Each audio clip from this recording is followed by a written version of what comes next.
ये जो अपने अपने नेता को मुख्यमंत्री बनाने के लिए ये लोग नारेबाजी करते रहते हैं, इसके ऊपर सबसे पहले बैन लगना चाहिए कि नहीं, फलाना मुख्यमंत्री ढिमका मुख्यमंत्री नहीं चलेगा।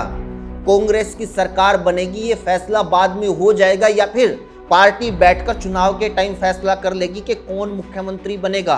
बीजेपी ने कितना स्मार्टली इलेक्शन लड़ा। बीजेपी को पता था कि हमारी जो पावर है वो एक मुद्दा है सबसे ज्यादा, वो है भर्तियां। बीजेपी स्टिक रही कि इस मुद्दे के ऊपर हमें आगे बढ़ना है, बस सब चीजों को इस मुद्दे के ऊपर लेकर आना है।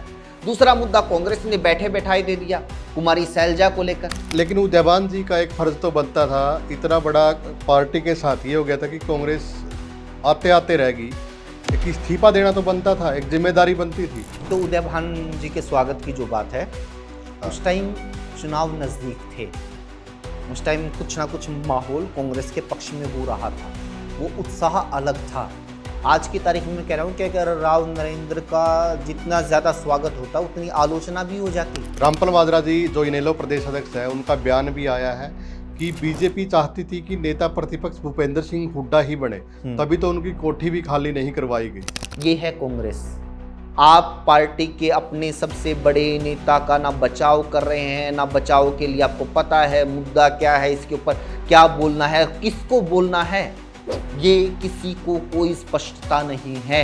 इनेलो भूपेंद्र सिंह हुड्डा के खिलाफ, इधर से हुड्डा ग्रुप के लोग इनेलो के खिलाफ, जेजेपी वाले इनेलो के खिलाफ, इनेलो वाले जेजेपी के खिलाफ। ये क्या हो रहा है? विपक्ष वर्सेस विपक्ष ही तो चल रहा है। जबकि होना क्या चाहिए? विपक्ष वर्सेस सरकार। अभी नायब सिंह सैनी सीएम हैं, उनकी पॉपुलैरिटी बढ़ रही है, या जिस भी तरीके से बीजेपी के लोग उनको देख रहे हैं, उनकी छवि का निर्माण कर रहे हैं। मैं कह रहा हूं आज अगर बीजेपी फैसला ले ले कि भी नहीं, इनको हटा के किसी और को सीएम बनाएंगे, एक वोट कम नहीं होएगा बीजेपी का। सारे नेता बड़ी अच्छी अच्छी बातें बोलते हैं, बड़े अच्छे अच्छे भाषण देते हैं, तभी तो नेता बनते हैं। लेकिन बाद में जब जमीन के ऊपर लोग देखते हैं तब पता चलता है कि ये तो सच्चाई है ही नहीं, जमीन के ऊपर तो कुछ और ही चल रहा है। बीजेपी महिलाओं के लिए बाकायदा नीति बना रही है। हर जगह आप देखेंगे महिलाओं के खाते में पैसे, महिलाओं का सम्मेलन, महिलाओं के नाम पे ये योजना, महिलाओं के नाम पे ये स्कीम। बीजेपी महिलाओं को टारगेट करके योजनाएं चला रही है और उन्हें वोट बैंक में तब्दील कर रही है। जिस वोट बैंक के आधा वोट बैंक है, इस वोट बैंक के लिए आप कांग्रेस के किसी नेता से जाके पूछिए कि जी आपके पास क्या रणनीति है, क्या पॉलिसी है, कौन कौन से इश्यूज हैं कि आप महिलाएं आपको वोट दे दें। जवाब नहीं मिलेगा आपको।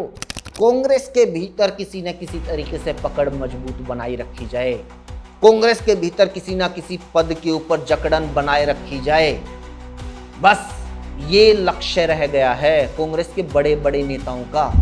इसी वजह से कांग्रेस की ये हालत, और बीजेपी बहुत कंफर्टेबल है कि ऐसा ऐसा विपक्ष भगवान सबको दे, कोई टेंशन नहीं, कोई दिक्कत नहीं, आपस में लड़ो मरो कटो करे जाओ भाषणबाजी, क्या फर्क पड़ता है।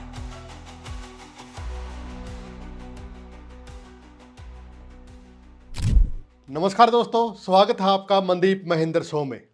कांग्रेस को नया प्रदेशाध्यक्ष मिल गया है। बातचीत करेंगे कि क्या कांग्रेस में कुछ सुधार होगा। मेरे साथ बातचीत में महेंद्र सिंह हैं। सर, स्वागत है आपका। और क्या लग रहा है कि कांग्रेस में अब कुछ सुधार होगा? देखिए, अभी तक क्योंकि पदभार ग्रहण किए एक दिन भी पूरा नहीं हुआ, ये हम लोग जजमेंट तो नहीं सुना सकते जी। लेकिन अब तक जो हुआ है उसके बारे में टिप्पणियां कर सकते हैं जी। बिल्कुल। क्या हुआ है? जैसे ही उनको प्रदेश अध्यक्ष बनाया गया राव नरेंद्र सिंह को, सबसे पहली टिप्पणी आई कैप्टन अजय यादव की तरफ से जी। उन्होंने तो खुले तौर पर एक तरह से विरोध ही कर दिया उनका, और फिर तमाम जगह से और टिप्पणियां आई।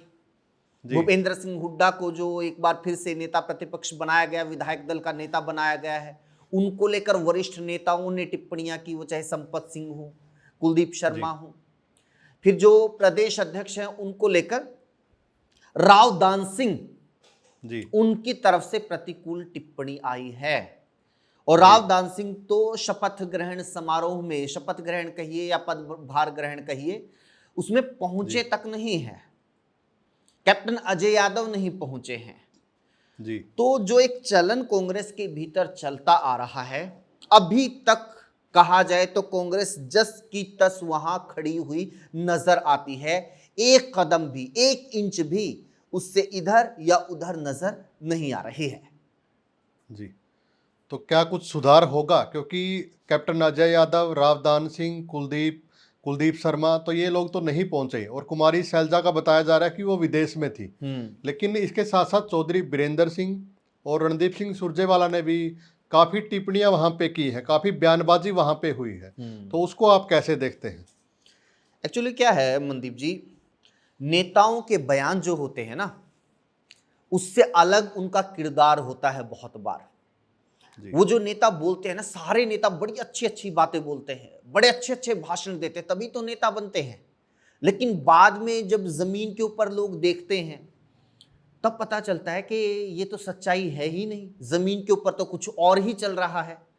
तो वो चाहे सत्ता में बैठे हुए नेता हो या विपक्ष में बैठे हुए नेता हो, एक किरदार आप जरूर समझ लीजिए, वो भाषण बहुत अच्छे देंगे, टिप्पणियां चटपटी बातें बहुत अच्छी करेंगे, लेकिन जब उन पे अमल करने की बात आती है तो सबसे पहले वो ही नेता होते हैं जो अपनी कही बातों का उल्लंघन करते हैं, अपने किए गए वादों को तोड़ते हैं, अपने जारी किए गए मैनिफेस्टो के उलट काम करते हैं।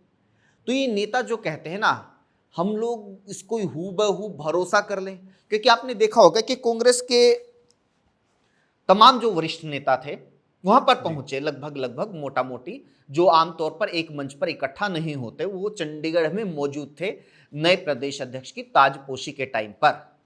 लेकिन यही नेता वहां पर एकजुटता की बात कर रहे थे।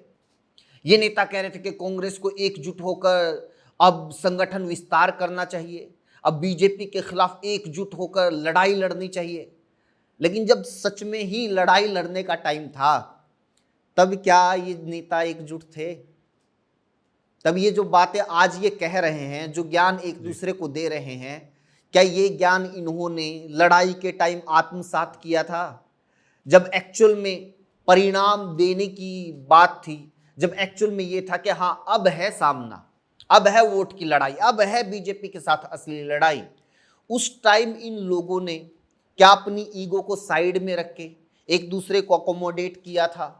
कहा था कि नहीं मैं तुम्हारे साथ मिलकर चलूंगा, नहीं आप आगे चलो मैं आपके पीछे चलूंगा, नहीं मैं पीछे चलूंगा आप हमारे आगे होने चाहिए, आप नेतृत्व कीजिए।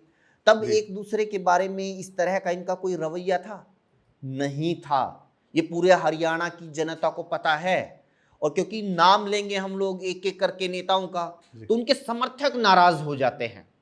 समर्थकों को जबकि सब कुछ पता है, और सबसे ज्यादा उनको पता है कि अगर फलाने नेता का नाम लेकर हम कह देंगे कि भाई साहब ये तो गुटबाजी करने में नंबर 1 थे जी, उनके समर्थक नाराज हो जाएंगे। जबकि उनको पता है कि हाँ हमारे नेता ने हमें ये निर्देश दिए थे चुनाव के दौरान कि फलाने फलाने विधानसभा क्षेत्र से आगे नहीं निकलना है, फलाने नेता फलाने उम्मीदवार के लिए वोट मांगने के अलावा कुछ नहीं करना है। तो ये जो ना भाषणबाजी है, ये तो नेता बहुत अच्छी करते हैं, चटपटी करते हैं। अगर भाषणों के हिसाब से ही ये देश चल रहा होता, नेताओं के भाषणों के हिसाब से पार्टियां चल रही होती, तो इस देश में आज एक भी समस्या नहीं होती, किसी एक भी समस्या से ये देश नहीं जूझ रहा होता।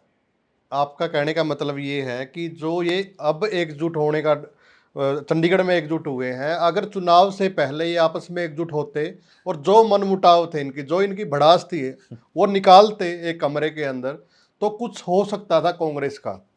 हाँ बिल्कुल। एक्चुअली क्या है कि कांग्रेस के भीतर है ना, ये जो आपने कहा ना कि एक कमरे के अंदर बैठ के, ये लगभग कल्चर ही नहीं है जी, कि भाई चुनाव आया है।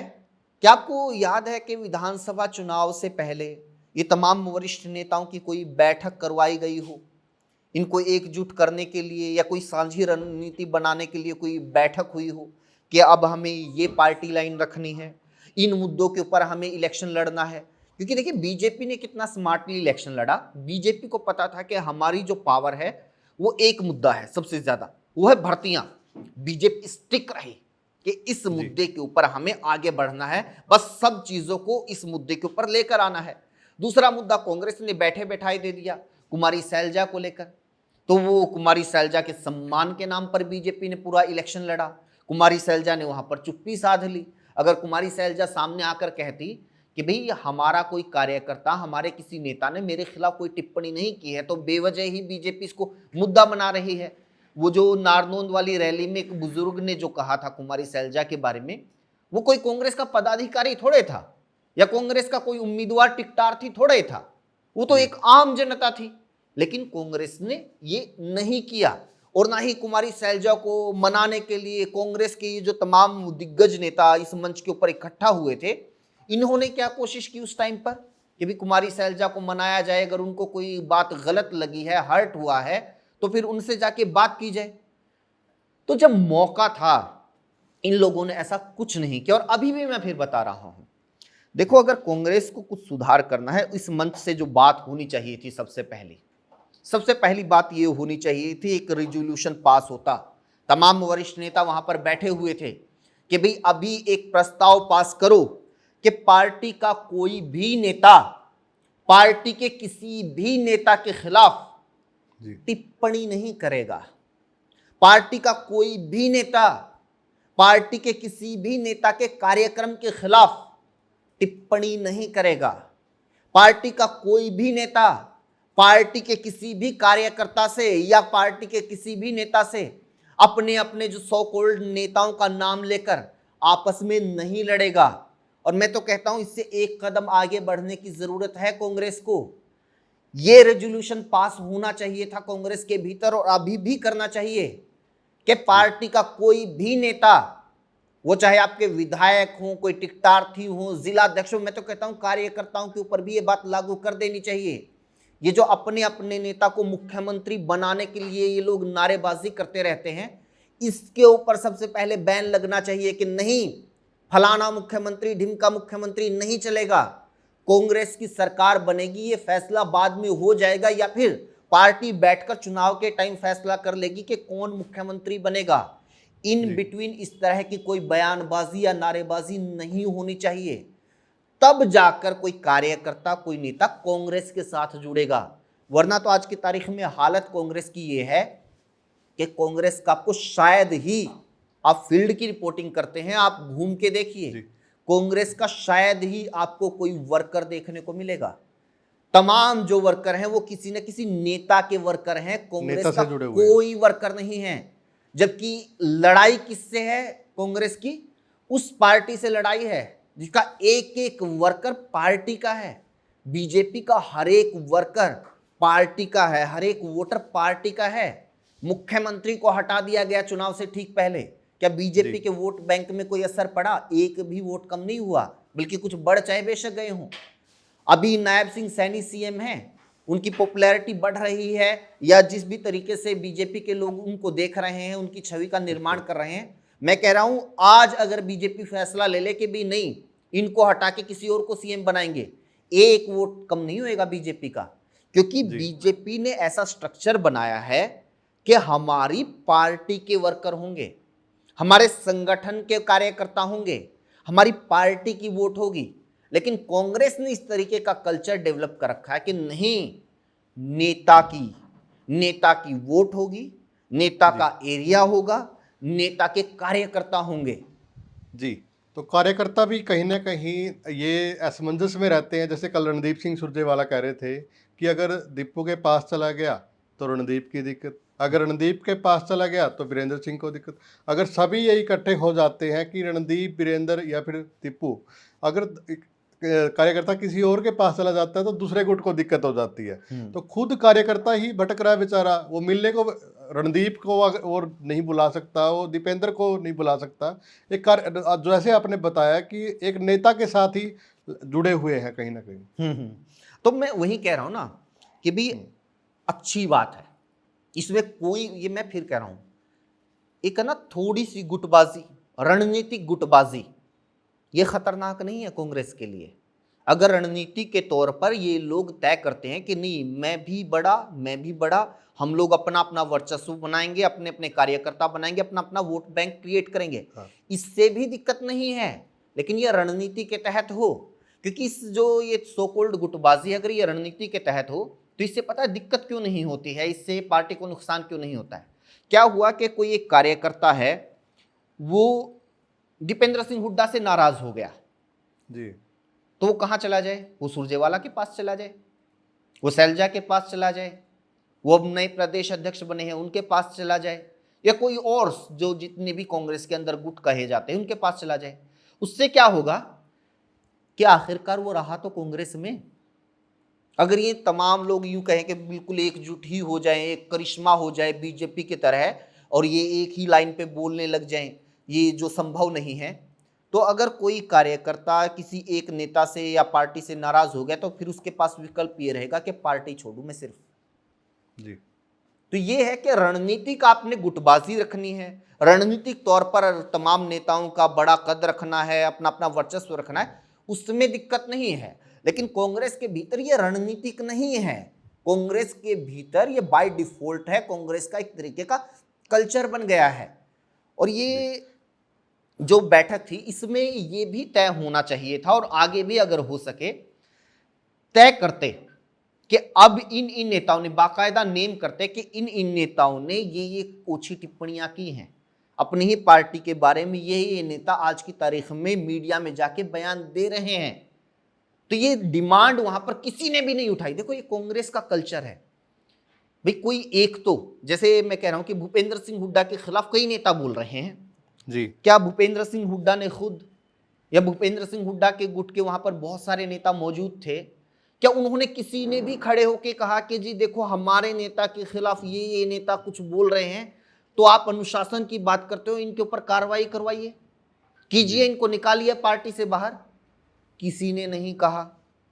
अब यही बात दूसरी तरफ भी लागू होती है कि जो भूपेंद्र सिंह हुड्डा ग्रुप के बहुत सारे नेता दूसरे ग्रुप के नेताओं के बारे में बहुत कुछ बोलते रहते हैं, तो उस ग्रुप के नेताओं ने, किसी ने खड़े होकर ये नहीं कहा कि जी हमारे नेता के बारे में ये आपके ग्रुप के लोग भी तो बोल रहे हैं, इनके ऊपर भी कार्रवाई करो।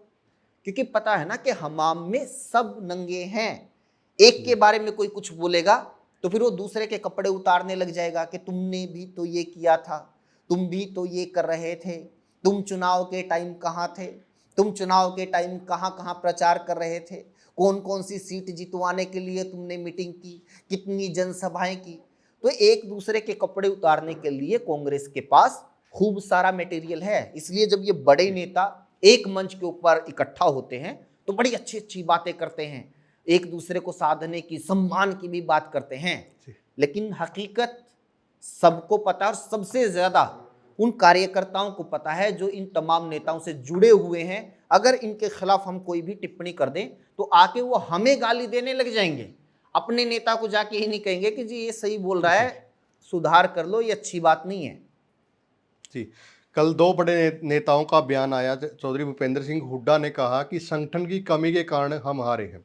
वहीं दूसरी तरफ चौधरी वीरेंद्र सिंह ने कहा कि 11 साल से कांग्रेस संगठन नहीं बना पाई, और जब सवाल किया गया तो फिर उन्होंने बताया कि वो तो बीजेपी में थे, ये सब तो हुड्डा साहब ने करना चाहिए था। नहीं, फिर आप प्रदेश अध्यक्ष क्यों बनाते हैं? ये भी तो समस्या है ना, क्योंकि भूपेंद्र सिंह हुड्डा विधायक दल के नेता, संगठन का काम है प्रदेश अध्यक्ष का। लेकिन कांग्रेस के भीतर दिक्कत हमने ये देखी है कि पिछले अध्यक्ष भी ये कहते रहे कि हमने तो लिस्ट बना के हाईकमान को भेज दी है, और ये कई साल पहले काम हो गया था और ये लगातार हो रहा है। शैलजा के टाइम पर भी लिस्ट बन गई थी, वो हाईकमान को भेज दी गई थी, शायद अशोक तंवर के टाइम पर भी बन गई होगी, वो जाकर रुक जाती है दिल्ली में। वो लिस्ट हमेशा संगठन निर्माण का काम जाकर रुकता है दिल्ली में। तो वहां से तो होना ये चाहिए कि आप नीचे जाके प्रेशराइज करें कि जल्दी ये काम करो, लेकिन खुद दिल्ली आपकी लिस्ट को रोक के बैठ जाती है, दिल्ली आपके संगठन निर्माण की प्रक्रिया को रोक के बैठ जाती है। तो आप शिकायत किसको करेंगे?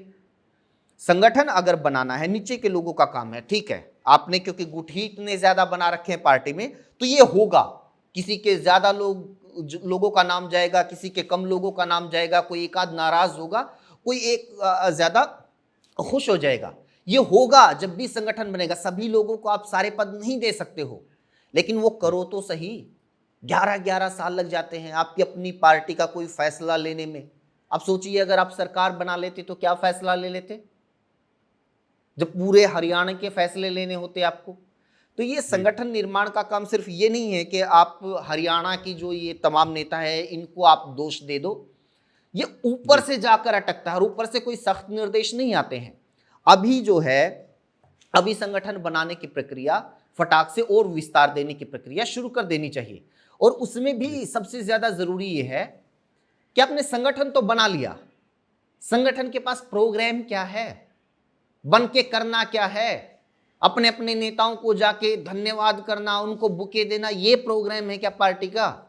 बड़े साल से इंतजार हो रहा था कि संगठन नहीं है, जिला अध्यक्ष नहीं है, बन गए, कितना टाइम हो गया बने हुए, उसके बाद कौन से जिला अध्यक्ष ने कौन से जाके छज्जे तोड़ दिए, कौन सा नया नारा दे दिया, कौन सा प्रोटेस्ट कर दिया, कौन सा मुद्दा उठा दिया, किसी ने प्रेस कॉन्फ्रेंस तक करके कुछ बोला है सरकार के खिलाफ, बीजेपी के खिलाफ? तो अगर महेंद्र जी, इस एक तरह बात का तो है, संगठन आपको, हाँ जी, महेंद्र जी एक बात तो है कि जो इज्जत बीजेपी में जिलाध्यक्ष की है वो कांग्रेस में कहीं दिखाई नहीं देती। ये क्या कारण है? कल प्रोटोकॉल के लेके कर्नाटक की भी एक वीडियो वायरल हो रही है जिसमें 2 जिलाध्यक्ष हैं, उनको कुर्सी भी नहीं मिली है।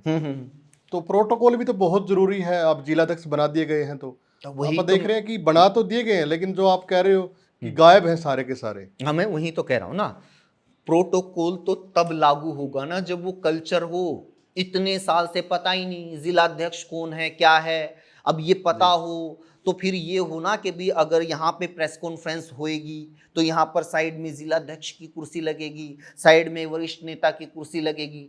ये इतने साल से जो चीज़ हो ही नहीं रही तो एक ही मिनट में कैसे सीख जाएंगे? और अगर प्रेस कॉन्फ्रेंस हो रही है, बाकायदा एक प्रोटोकॉल होता है किसी भी उसका कि भी हमारे यहाँ पे नेता प्रतिपक्ष आ रहे हैं, तो प्रेस कॉन्फ्रेंस किसको करवानी चाहिए? वहां पर आपका जिला अध्यक्ष ये जिम्मेदारी संभालेगा या जिला में आपने मीडिया की किसी को जिम्मेदारी सौंप रखी है या नहीं सौंप रखी है, उसको करवानी चाहिए। जगह वो निर्धारित करेगा, पत्रकारों को निमंत्रण वो देगा और मंच वो तैयार करेगा, उसके ऊपर कितनी कुर्सियां लगानी है, प्रोटोकॉल के हिसाब से कहाँ किसको बैठना है, ये तमाम चीजें संगठन करता है। और संगठन तब करता है जब संगठन को खुद ये पता हो, ये कोई निर्देश हो। कांग्रेस के भीतर ये नहीं है भाई, कांग्रेस के भीतर नहीं आ गया कहीं भी, किसी को भी प्रेस कॉन्फ्रेंस करनी है खुद बैठ गए, एक कुर्सी मिल गई, फिर उसके बाद सारे लोग कैमरे पे आने के लिए वो ठूसने लग जाते हैं। एक छोटा सा कमरा आपने देखा होगा करनाल वाला, उसमें सारे लोग आके कि भी कुर्सी तो वहाँ पे 2 है, छोटा सा कमरा है, वहाँ पे मीडिया भी घुसी हुई है। या तो आपको अगर प्रेस कॉन्फ्रेंस करनी या करवानी है तो प्रॉपर मैनेजमेंट होनी चाहिए, ढंग से जो बोलने के लिए आया है वो अपनी बात कह सके और जो सवाल पूछने के लिए आए हैं वो अपने सवाल पूछ सके। तो ये जो खज्जल खाना है ना, इससे बचाने का काम करता है संगठन। और संगठन भी ये काम तब करता है जब कुछ दिशा निर्देश, कुछ रूल्स रेगुलेशंस हों। आप करते इस ये जो आप तमाम नेताओं का जमावड़ा लगा है, तो यहां से कोई दिशा निर्देश देते कि भी अब कोई भी नेता अगर प्रेस कॉन्फ्रेंस करेगा तो उसका ये प्रोटोकॉल होगा। प्रेस कॉन्फ्रेंस करवाने की जिम्मेदारी वहां के मीडिया इंचार्ज की या जिला अध्यक्ष की होगी, और जिला अध्यक्ष को निर्देश दिए जाते कि प्रोटोकॉल के हिसाब से आपकी यहां पर इतनी कुर्सियां लगेंगी, ये लोग वहां पर आपके नेता के साथ बैठे होने चाहिए। तो ये कल्चर इतने साल से जो गायब है, क्योंकि उससे पहले तो सरकारें रही हैं कांग्रेस की, उस टाइम तो जरूरत नहीं होती, सारे इंतजामात अधिकारी और सरकार करती थी।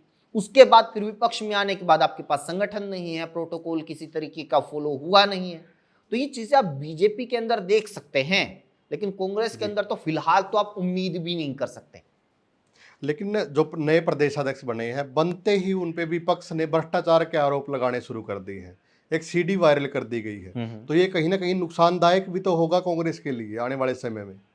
अच्छा, आप पत्रकार हैं, क्या आपने ये सुना कि वो जो सीडी उन्होंने इनेलो की तरफ से जारी की गई, वीडियो जारी की गई, उसके बाद क्या कुछ सफाई कांग्रेस की तरफ से दी गई? क्या कांग्रेस ने कोई प्रेस कॉन्फ्रेंस करके या कांग्रेस ने अपने अध्यक्ष का बचाव करने के लिए किस तरह की कोई मुहिम चलाई या उनका स्पष्टीकरण देने के लिए क्या क्या बयान किसकी तरफ से आए?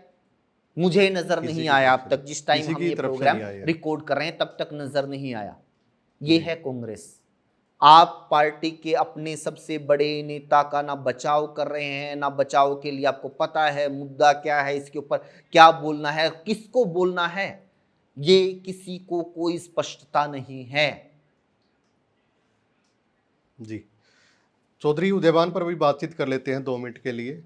जब वो बन के आए थे प्रदेशाध्यक्ष, दिल्ली से लेकर चंडीगढ़ तक एक भव्य स्वागत किया गया। लाइव चला सारा का सारा जो प्रोग्राम था, और उन्होंने अच्छे तरीके से, जैसे कल बताया भी कि 90+ तो पूर्व मंत्री उन्होंने ज्वाइन करवाए हैं। वोट परसेंटेज बढ़ा है, लेकिन रणदीप सिंह सुरजेवाला या फिर कोई भी नेता हो तो लगातार कह रहा था कि इसकी जिम्मेवारी कौन लेगा, परसेंटेज बढ़ाने से क्या सरकार आ जाएगी। देखो क्या होता है कि एक तो उदय भान जी के स्वागत की जो बात है, हाँ। उस टाइम चुनाव नज़दीक थे, उस टाइम कुछ ना कुछ माहौल कांग्रेस के पक्ष में हो रहा था, वो उत्साह अलग था। आज की तारीख में कह रहा हूँ कि अगर राव नरेंद्र का जितना ज़्यादा स्वागत होता उतनी आलोचना भी हो जाती कि भाई किस बात के लिए खुश हो रहे हो, इलेक्शन हारे हो, किस बात का जश्न मनाया जा रहा है। कुछ लोगों ने भूपेंद्र सिंह हुड्डा के नेता प्रतिपक्ष बनने पर या फिर इनके प्रदेश अध्यक्ष बनने पर लड्डू बांटे, खुशियां मनाई, उनकी आलोचना हुई कि भाई कुछ कर लो अपनी पार्टी के लिए, ये खुशियां मनाने का कोई बड़ी उपलब्धि नहीं है आप लोगों को हासिल हुई है। तो ये अगर स्वागत हो भी जाता तो आलोचना तब भी होती। दूसरा सवाल आपका क्या था, मैं भूल गया। दूसरा सवाल ये था कि उदयवान जी के फेवर में लगातार ये कहा जा रहा है कि हाँ, उन्होंने बहुत हाँ काम हाँ, किए नहीं हैं, ठीक है, मैं कह परसेंटेज रहा हूँ आई इसमें है हाँ, वोट दोनों ही प्रतिशत। चीजें देखो, ये बात है ना, एक टाइम के बाद, थोड़े टाइम के बाद शायद ये अच्छी भी लगने लग जाए लोगों को कि भाई हमारा इतना परसेंटेज बढ़ा था, हमने इतने लोगों को ज्वाइन किया था, इस बात में कोई दो राय नहीं है। उदय भान जी ने एक तरीके से अच्छा काम किया, पार्टी को उन्होंने जो विस्तार दिया, बहुत सारे लोग शामिल हुए थे, ये माहौल बनाया कि जीत कांग्रेस की होगी। यहां तक चौधरी उदय भान की भूमिका में कोई ये इनकार नहीं कर सकता कि ये सही नहीं थी, ये बिल्कुल सही थी, उन्होंने ये काम किया है। ये इसीलिए तो इतना बड़ा झटका कांग्रेस को लगा है कि ये तो माहौल इतना जबरदस्त बन गया था। लेकिन जो विफलता रही है वो ये रही है कि तमाम नेताओं को एकजुट करने में उदय भान जी विफल रहे, इस बात से बिल्कुल। कोई इनकार नहीं कर सकता। और तमाम तरीके के अनुशासनहीनता उनके कार्यकाल के दौरान जो रही, किसी के ऊपर उन्होंने कोई संज्ञान नहीं लिया, किसी के ऊपर किसी तरह की कोई कार्रवाई नहीं की, जी। ये उनकी बहुत बड़ी विफलता रही। तो वो जो उनकी मेहनत थी कि मैंने इतने लोगों को शामिल करवाया, एक तरीके का माहौल बनाया, उनकी मेहनत पर उनकी जो विफलता रही उसने पानी फेर दिया। आपकी गुटबाजी ने पानी फेर दिया आपकी खुद की मेहनत के ऊपर। तो एक तरीके से आपने, वही बात है, खुद ही चोट मारी, खुद ही मरहम लगाया। तो इसके लिए कोई तारीफ करे तो करे और कोई ना करे तो ना करे। लेकिन उदयवान जी का एक फर्ज तो बनता था, इतना बड़ा पार्टी के साथ ये हो गया था कि कांग्रेस आते आते रहेगी, एक इस्तीफा देना तो बनता था, एक जिम्मेदारी बनती थी। अगर यही- वो इस्तीफा दे देते तो कहीं ना कहीं उनके ये होता है कि चलो जिम्मेवारी ली है, काम अच्छा किया है ये उन्होंने। नैतिकता बोलते हैं इसको, नैतिकता के आधार पर देते। लेकिन ये बची कहाँ है, किस में बची है? ऊपर से लेके नीचे तक आप आ जाओ, कितने चुनाव कांग्रेस हार चुकी है। बीजेपी वाले कहते हैं क्या आज भी राहुल गांधी कांग्रेस के सबसे बड़े नेता नहीं है? आज भी निर्णायक भूमिका में राहुल गांधी नहीं है? आज भी निर्णायक भूमिका में गांधी परिवार नहीं है? क्या मल्लिकार्जुन खड़गे जब से वो अध्यक्ष बने हैं, कांग्रेस कौन से चुनाव जीती है बताइए आप? कितने चुनाव हारी है? क्या उनसे किसी ने इस्तीफा मांगा है? क्या उनसे किसी ने नैतिकता की डिमांड की है? तो ये जो आपको एग्जाम्पल सेट करना होता है, ये ऊपर से होता है। अगर आप ऊपर से सेट करोगे एग्जाम्पल, तो फिर वो नीचे धीरे धीरे चलन में आएगा और वो ऑटोमेटिकली हो जाएगा। अब उदय भान के ऊपर सवाल उठाने से पहले और तमाम नेता हैं और तमाम बहुत सारे लोग हैं, किसने इस्तीफे दिए, किसने प्रभारी हर राज्य में जाके बना दिए जाते। प्रभारी के ऊपर बहुत गंभीर आरोप लगते हैं, हरियाणा वाले के ऊपर भी लगे, और हरियाणा वाले बहुत सारे जाते हैं अलग अलग राज्यों में, वहां पर लग जाते हैं। कौन इस्तीफा देता है? कांग्रेस के भीतर दरअसल ये हो गया है कि बीजेपी से लड़ाई तो चलिए होती रहेगी, होगी नहीं होगी ये कांग्रेसियों को भी पता है, बहुत मुश्किल काम हो गया है ये। कांग्रेस के भीतर किसी न किसी तरीके से पकड़ मजबूत बनाई रखी जाए, कांग्रेस के भीतर किसी ना किसी पद के ऊपर जकड़न बनाए रखी जाए, बस ये लक्ष्य रह गया है कांग्रेस के बड़े बड़े नेताओं का। इसी वजह से कांग्रेस की ये हालत है और बीजेपी बहुत कंफर्टेबल है कि ऐसा ऐसा विपक्ष भगवान सबको दे, कोई टेंशन नहीं, कोई दिक्कत नहीं, आपस में लड़ो मरो कटो करे जाओ भाषणबाजी, क्या फर्क पड़ता है। जी, रामपाल माजरा जी जो इनेलो प्रदेश अध्यक्ष है, उनका बयान भी आया है कि बीजेपी चाहती थी कि नेता प्रतिपक्ष भूपेंद्र सिंह हुड्डा ही बने, तभी तो उनकी कोठी भी खाली नहीं करवाई गई। तो ये बीजेपी ही चाहती थी, तो उनका ये यही कहना मैं क्या है। कह रहा हूँ, ऐसा विपक्ष बीजेपी ये कहेगी भगवान सबको दे। अब क्या हो रहा है, इनेलो भूपेंद्र सिंह हुड्डा के खिलाफ, इधर से हुड्डा जी। ग्रुप के लोग इनेलो के खिलाफ, जेजेपी वाले इनेलो के खिलाफ, इनेलो वाले जेजेपी के खिलाफ। ये क्या हो रहा है, विपक्ष वर्सेस विपक्ष ही तो चल रहा है। हाँ जबकि होना क्या चाहिए, विपक्ष वर्सेस सरकार, ये होना चाहिए ना। लेकिन जी। ये हरियाणा की जनता का दुर्भाग्य लगा लीजिए, हरियाणा के लोगों के ऊपर एक तरीके का अभिशाप लगा लीजिए कि खेल कोई और ही चल रहा है, होना कुछ और चाहिए था। अगर ये विपक्ष थोड़ा एकजुट होके कुछ मसलों को लेके एक राय बना के सरकार से जवाबदेही मांगता। आज की तारीख में धान की खरीद नहीं हो रही है, आप मंडी में गए कितना बुरा हाल है, 3100 रुपये धान का रेट देने का वादा किया था, एमएसपी भी नहीं दी जा रही, 200 400 रुपए के नाम पे कट मारे जा रहे हैं, सरकारी एजेंसियां मार रही हैं। ये मुद्दा होना चाहिए था। कौशल निगम के कर्मियों को पक्का करने का वादा किया गया था कि सारे के सारे ये 1.25 लाख लोग पक्के, इनको कोई हटा नहीं सकता। रोज नोटिस आ जाता है किसी ना किसी विभाग में कि आज इनको निकाल दिया, आज उनको निकाल दिया। 2 लाख पक्की भर्तियां करने का वादा करके बीजेपी सत्ता में आई है। सीईटी की जो गलतियां हैं वो करेक्शन करने का कोर्स वर्क अभी तक शुरू नहीं हुआ है। सीईटी लगभग यूं मान के चलिए कि अब तक कंप्लीट नहीं हुआ। भर्ती प्रक्रिया कब शुरू होगी, फिर से वही काम होगा। ठीक चुनाव से पहले कुछ पेपर करवा दिए जाएंगे, उनके रिजल्ट रोक लिए जाएंगे और फिर वादा किया जाएगा फिर से सरकार बनवा दो, तब रिजल्ट जारी करेंगे। ये तमाम मुद्दे हैं, इनके ऊपर बहस होनी चाहिए थी। विपक्ष की एकजुटता, विपक्ष की मुखरता नजर आनी चाहिए थी। लेकिन ये लोग लगे हुए हैं आपस में एक दूसरे को छोटा दिखाने में, क्योंकि इनको ये लग रहा है कि पहले ये खत्म होगा ना तब हमारी लाइन शुरू होगी, जबकि ये गलती कर रहे हैं। जी। आप किसी की भी लाइन को छोटी किए बिना अपनी लाइन को बड़ा कर सकते हैं। मैं कह रहा हूं कि आज की तारीख में कोई भी पार्टी उतर जाए एक एक मुद्दे को लेकर जनता के बीच में, तो वो जनता लोगों के साथ जुड़ेगी। और आप कहो ना कि भाई अगर आप हमारी इस मेहनत की कदर नहीं कर रहे हो बतौर जनता, तो फिर आपकी कौन कदर करेगा। जी, अब भी सुधार करने की जरूरत है। 4 साल पड़े हैं तो ये कर सकते हैं, ये चीज़ें इनकी जो युवा इकाई है उसको एक्टिव कर सकते हैं।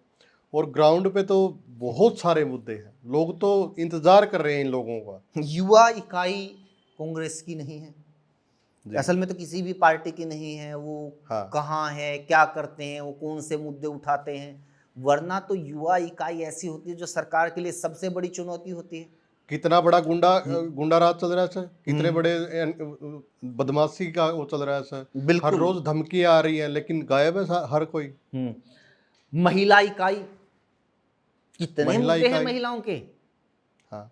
लेकिन इतने साल से महिला इकाई गायब, लापता। जबकि बीजेपी महिलाओं के लिए बाकायदा नीति बना रही है। हर जगह आप देखेंगे महिलाओं के खाते में पैसे, हाँ। महिलाओं का सम्मेलन, महिलाओं के नाम पे ये योजना, महिलाओं के नाम पे ये स्कीम। बीजेपी महिलाओं को टारगेट करके योजनाएं चला रही है और उन्हें वोट बैंक में तब्दील कर रही है। जिस वोट बैंक के आधा वोट बैंक है, इस वोट बैंक के लिए आप कांग्रेस के किसी नेता से जाके पूछिए कि जी आपके पास क्या रणनीति है, क्या पॉलिसी है, कौन कौन से इश्यूज हैं कि आप महिलाएं आपको वोट दे दें। जवाब नहीं मिलेगा आपको। जबकि बीजेपी 20 स्कीम गिनवा देगी आपको कि जी हाँ ये स्कीम है, इस वजह से महिलाएं हमारे साथ हैं। तो ये बहुत सारी चीजें ऐसी हैं कि सेगमेंट वाइज आप तबकों में चीजों को तोड़ ही नहीं रहे हो। युवाओं के लिए आपको क्या पॉलिसी बनानी है, महिलाओं के लिए क्या पॉलिसी बनानी है, कौन सी जाति के लिए कौन सी पॉलिसी बनानी है, आपको कौन से वर्ग के लिए क्या नारा देना है या उसके किस मुद्दे को उठाना है जिससे वो आपके साथ जुड़े। ये बहुत आगे की बातें हैं, तब जाकर आप बीजेपी से लड़ पाओगे। फिलहाल तक तो हम लोग इस बात पे चर्चा करें कि क्या ये लोग मतलब एकजुट हो सकते हैं? क्या ये लोग कभी एक सुर में बोल सकते जी। हैं? क्या ये लोग कभी एक मंच के ऊपर आ सकते हैं? क्या ये लोग एक दूसरे का सम्मान भी कर सकते हैं क्या एक्चुअल में? अभी तक तो कहानी यहाँ पर है, आगे की कहानी तो बहुत लंबी है। कांग्रेस ने एक दांव और खेला है कि जाट और यादव का कॉम्बिनेशन बनाया है। 40 साल के बाद यादव को प्रदेश अध्यक्ष बनाया है, तो इसका कुछ फर्क लगेगा सर, फर्क पड़ेगा जी? देखो फर्क पड़ेगा, उस हिसाब से पड़ेगा या पड़ना चाहिए अगर सच में ही राव नरेंद्र सिंह यादवों के नेता बन के उभरे। उनको बहुत बड़ी जिम्मेदारी मिली है, राष्ट्रीय पार्टी के प्रदेश अध्यक्ष होना बहुत बड़ी जिम्मेदारी है। ऐसे में क्या वो अपने अहिरवाल की आवाज बनेंगे? क्या वो राव इंद्रजीत सिंह की वहां पर जो एक हैसियत है, एक जो ओहदा है, उसको चुनौती देने में सक्षम होंगे? क्या वो वहां जो एक पूरा का पूरा वोट बैंक, पूरी पूरी बेल्ट कांग्रेस से कट चुकी है, उसको वापस कांग्रेस के साथ जोड़ने के लिए कोई प्लान बनाएंगे? और उस प्लान का कौन कौन हिस्सा होंगे, किस किस तरीके से वो प्लान को अमली जामा पहनाया जाएगा, इसके ऊपर बहुत कुछ निर्भर करेगा। कागजों में ये कॉम्बिनेशन बहुत अच्छा लग रहा है, कितना अच्छा कॉम्बिनेशन है कि भाई इधर से जाट जीत के आ जाएंगे, उधर से अहिरवाल राव नरेंद्र वो साफ कर देंगे, तो बीजेपी तो कहीं है ही नहीं बची हरियाणा में।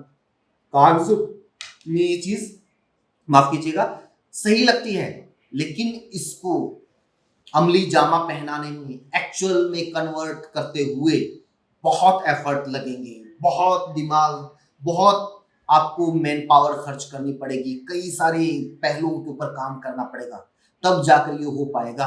और जब ये होता दिखेगा या नहीं होता दिखेगा, इसके बारे में विश्लेषण हम उस टाइम पर कर सकते हैं। जी, तो आज के लिए जो प्रदेशाध्यक्ष, कांग्रेस प्रदेशाध्यक्ष की बातें थी, आज हम यहीं पे इस एपिसोड को समाप्त करते हैं। और आपको यह एपिसोड कैसा लगा वो भी एक बार कमेंट के माध्यम से ज़रूर बताएं। बातचीत करने के लिए धन्यवाद sir. Thank you so much.